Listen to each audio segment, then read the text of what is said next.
All right, welcome to another edition of Smart Chat. I hope everything's going well for you guys, and do want to give you some of my raw thoughts in no particular order from yesterday's date, which was March 11th, 2019, and this was your raw after Fastlane.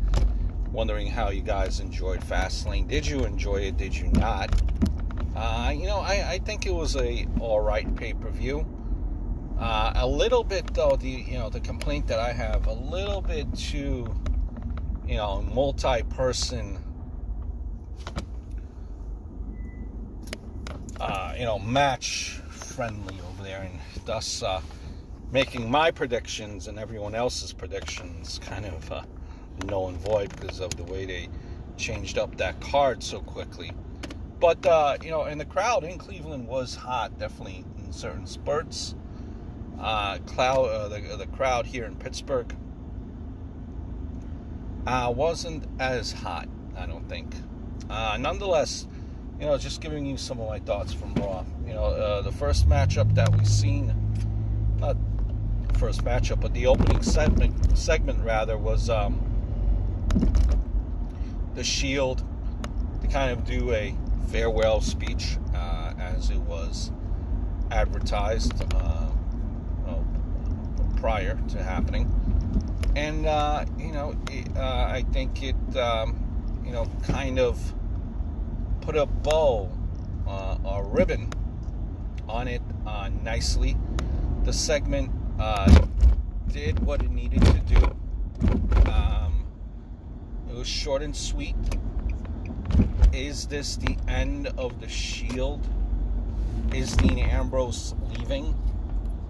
I don't know, but it definitely brought it definitely brought a closure to the Shield faction now, for the time being, and as the Shield has at least split away or going their own way for WrestleMania. Where the paths will lead, that's to be determined. When I look at the Shield, I think, and you can make an argument for certain people in that faction. I think, especially a guy like Dean Ambrose and Roman Reigns to a point, I think that's when they were best over, these two, Dean Ambrose, Roman Reigns, when they were part of the Shield. Nean Ambrose, when he was away from the Shield, yes, he won his titles, but he never really, I guess, found his niche. They were calling him Lunatic Fringe, but he never really came off as a lunatic. It always seemed, at least for me anyway, that there was something missing. Like I always thought to myself, if they just allowed Dean just to kind of tap into that Jon Moxley character from the Indies, but it never happened. And Roman Reigns, he had his fans. I'm a Roman Reigns fan, and others didn't care for the guy. Kind of were upset about him. He had his detractors. Did Roman Reigns as a single wrestler, because they felt that he was being skyrocketed, kind of forced to cheer him, or he's forced to be the franchise now. And a lot of fans had problems with that. Has the leaf turned for Roman Reigns as a single star now that he's back? People maybe have a little bit a newer perspective on him. That's that that's to be determined, and we'll see what happens. But it brings closure, and see if we'll ever hear from the Shield again. So the Shield leave Seth Rollins into the ring. Does back and forth with Paul Heyman. Paul Heyman says that you really don't know Brock Lesnar. I think he was said something to that point, like you really don't know Brock Lesnar. And then out comes from behind Shelton Benjamin, who I believe was on SmackDown. Now it looks like he's on Raw. Actually, didn't see Shelton Benjamin in quite some time, and I like that connection that they made for the Minnesota Wrecking Crew on the commentary. Man, Shelton Benjamin, I think he's over 40, man. This guy could still go. He hasn't been utilized on SmackDown.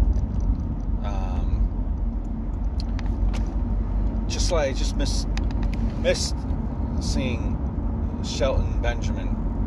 I missed him not being on TV here. So good to see Shelton Benjamin. It was a good match with Seth Rollins. I liked it. Hopefully, Shelton Benjamin could be utilized on TV more often. And I'm just going to go in no particular order here. We've seen Bobby Roode and Chad Gable go up against Ricochet and Aleister Black. When you talk about teams that really, I don't know, this whole tag team division, majority of these tag teams, if not all of them, just kind of seem like they're just kind of mishmashed or, swapped together. No connection, no continuity between them. Like weird pairings. Like, I'm sorry, Ricochet and Aleister Black is a weird pairing. It's something really that's odd. Bobby Roode, Chad Gable, that seems like it's a weird pairing as well. Bobby Roode looks like he's the older brother of Chad Gable, and it's just, I don't know, they don't seem like they are a tag team. I just don't get that feeling.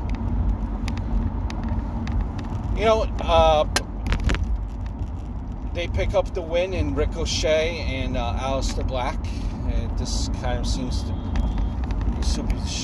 like it's their spot on the roster as a tag team right now. So it's good. It gets you, TV time if you're, this team. So I'm sure you will take it. After they pick up the win, out comes the Revival, and everyone clamoring, clapping for this Revival, for them to get a chance. Again, it seems to be no matter what city they come out to, that they're really not getting a reaction. And what? WWE, whether it was because they were threatening to leave or whatever the case may be, the WWE put the straps on the Revival. They've been, even before that, they've been rolling them out on TV. Yes, them losing matches didn't help, but you can't blame all of that blame on WWE. I mean, you have to do something too to get yourselves over. I mean, I don't know, man. Pin drops when the Revival comes out and attacks Ricochet and Aleister Black. Pin drops for the Revival as your tag team champs. We have the announcement, and I'm kind of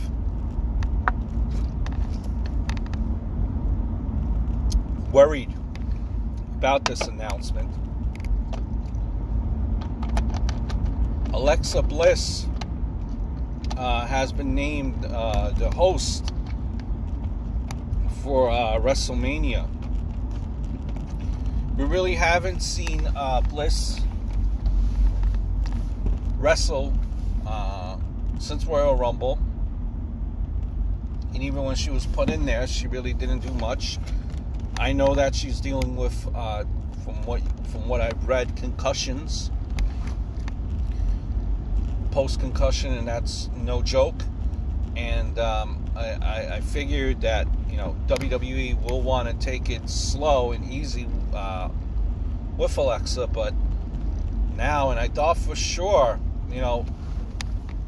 you would probably see her at WrestleMania, and obviously I'm not a doctor, but just, my personal thoughts, wow, I mean, it doesn't, at least I get the perception that this isn't good if Alexa's hosting WrestleMania. She's definitely, and I know they're no joke to begin with, but it looks like this got her pretty bad. And on another note too, you hear what happened with Jason Jordan. Different type of circumstances, but looks like his in-ring career is over. So I worry about Alexa Bliss, and hopefully we will see her in the ring once she is healthy again, if she can be cleared.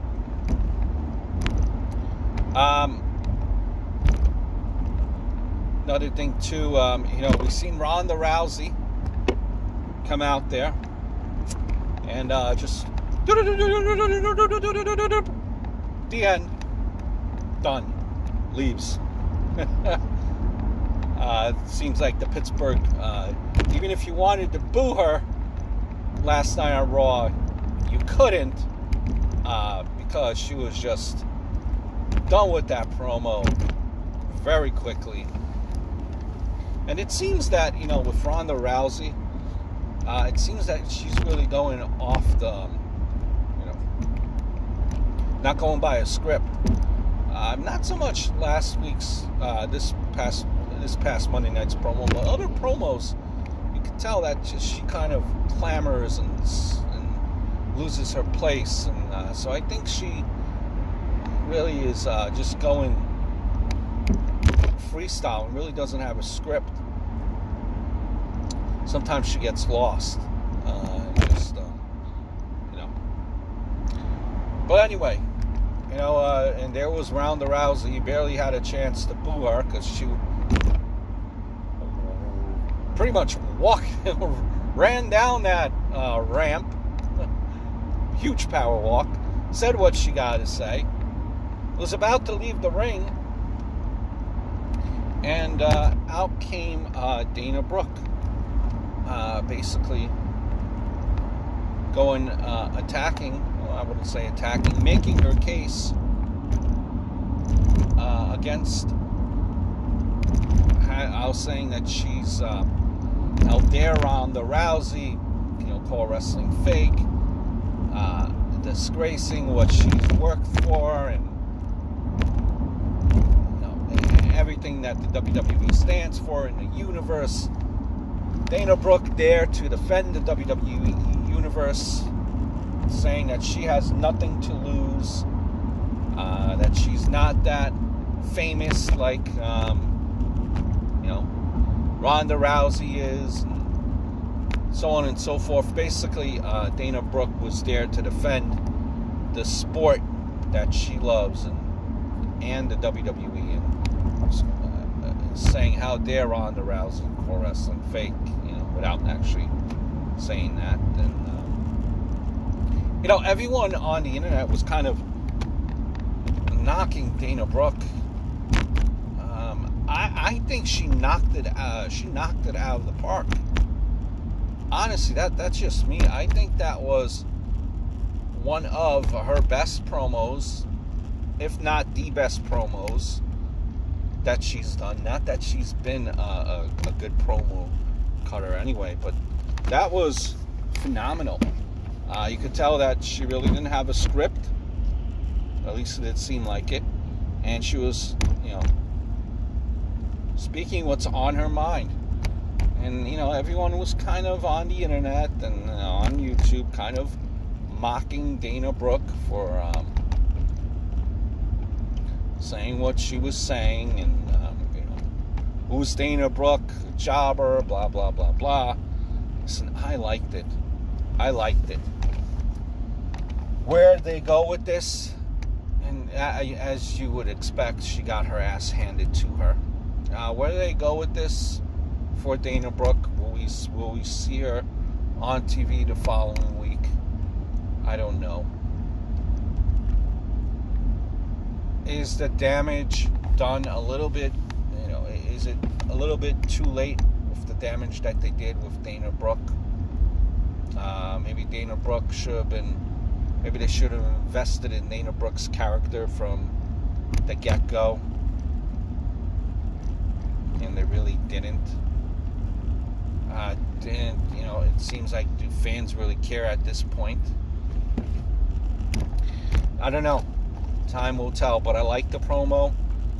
I do think that maybe it would have been best for her to kind of stay in NXT before she was called up that quickly. So, we also hear from Pittsburgh's own Kurt Angle, who says that this will be his farewell tour at WrestleMania. Thanked the WWE for those many years. In a backstage segment there, he said that he doesn't want to tarnish his legacy. If he can't beat a Kurt Angle from 2006, then he feels that it's best time to retire. And that's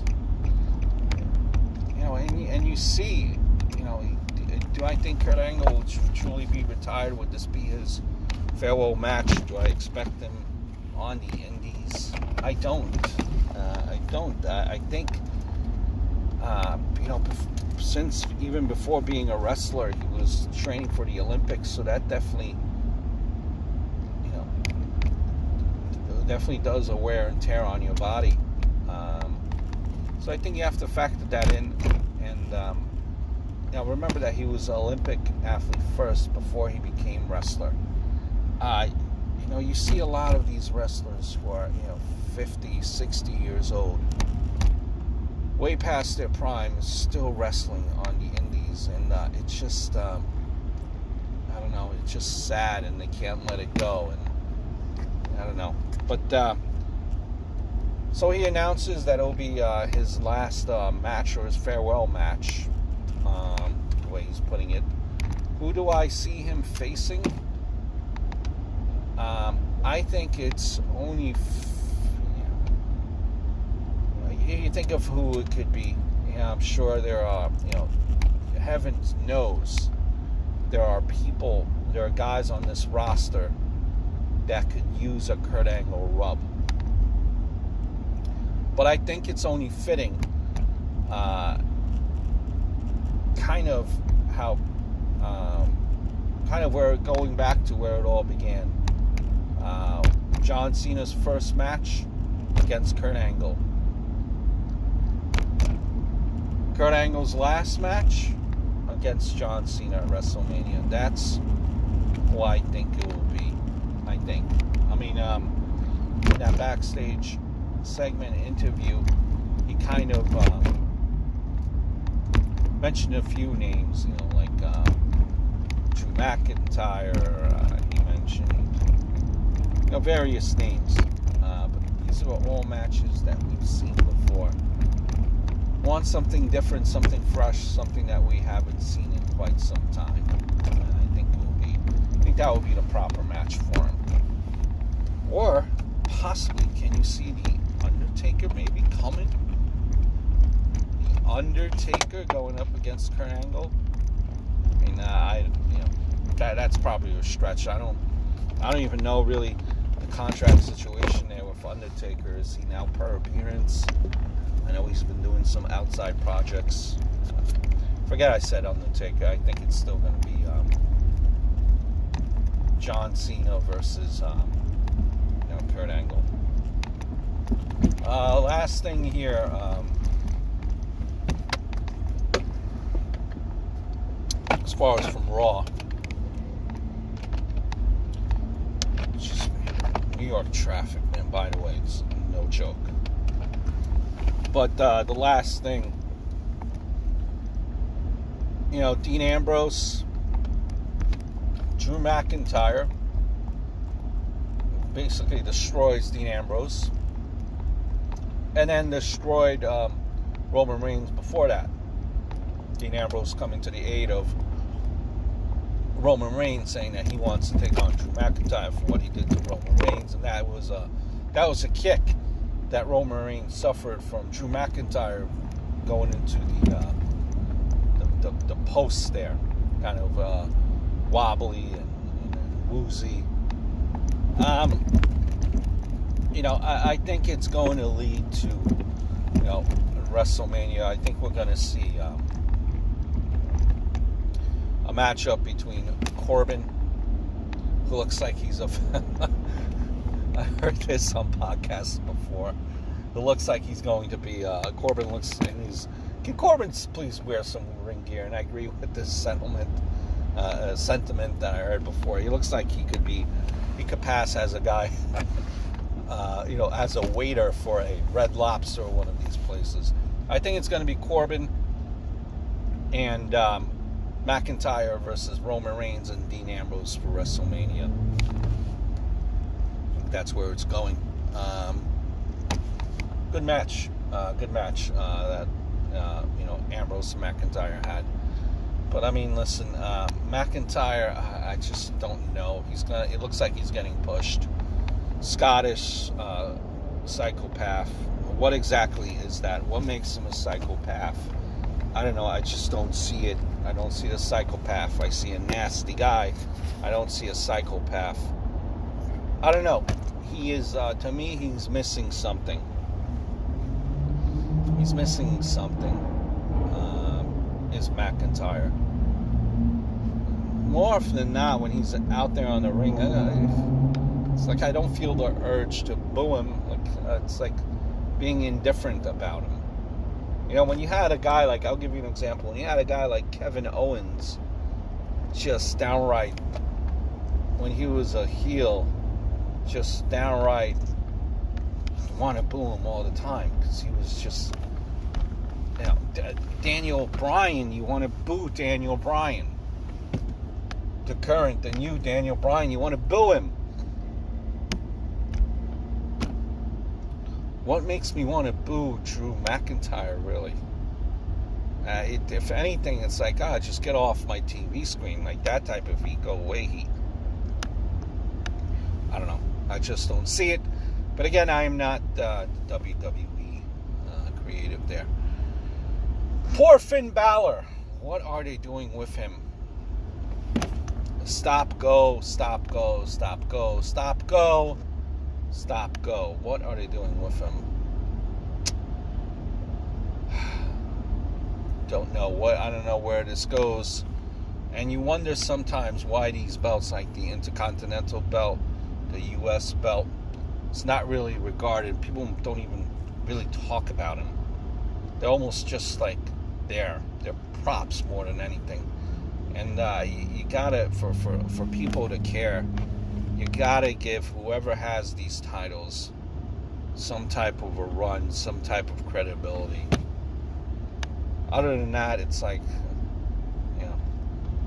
Bobby Lashley has the title now again. The last thing here, Triple H versus Batista. Give me what I want! Give me what I want! Jeez, like, what do you want, Dave? There were many ways that my head was going. I was really confused, Dave. What do you want, Dave? You just want a match? Well, it's just a match, Dave. Just relax. Give me what I want. Give me what I want. Give me what I need. Jeez, Dave. He came out, and I don't know. Pittsburgh crowd really didn't give him any type of boo, yay, really nothing. And they were trying to really, this was probably the segment that I was looking forward to the most. They were trying to push it, before Raw came on. And Triple H was trying his damnness to try to get this over. I don't know, the segment just fell flat on me. Like the line about when he did, I forget what the line was, so I'm not doing it justice. Something about the security guard being the wide world of indie wrestlers, or I don't know, something that regard. Listen to it; it was funny. So where will we see Dave? When will we see Dave Bautista next? And Dave Bautista also, I think, announced that this would be his retirement, that he's going out on his own terms, no DQ. Which is something that you need this to be, a no DQ match. Anything goes. They're both older, up there in age. They both look fit. But, I know Triple H is coming off of an injury that he had at Crown Jewel. Is he fully recovered? I don't think so.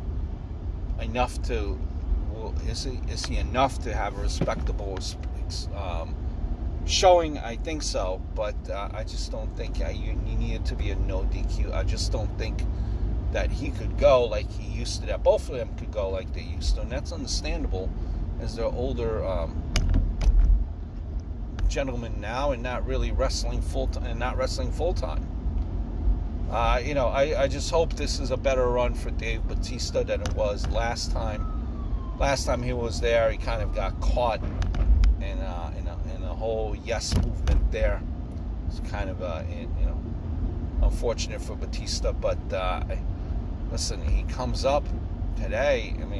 Last night on Raw, not really much going on as far as a reaction, but he's been like on movies. I think that fits the demographic for the kids and even older adults if you're into comics. So why the real no reaction there? Maybe, we'll see. You hope that it gets better for Dave Bautista's return, if we do see him again before WrestleMania. So, just some of my thoughts from this past Monday Night Raw. I hope all is well, and I look forward to speaking to you guys very, very soon.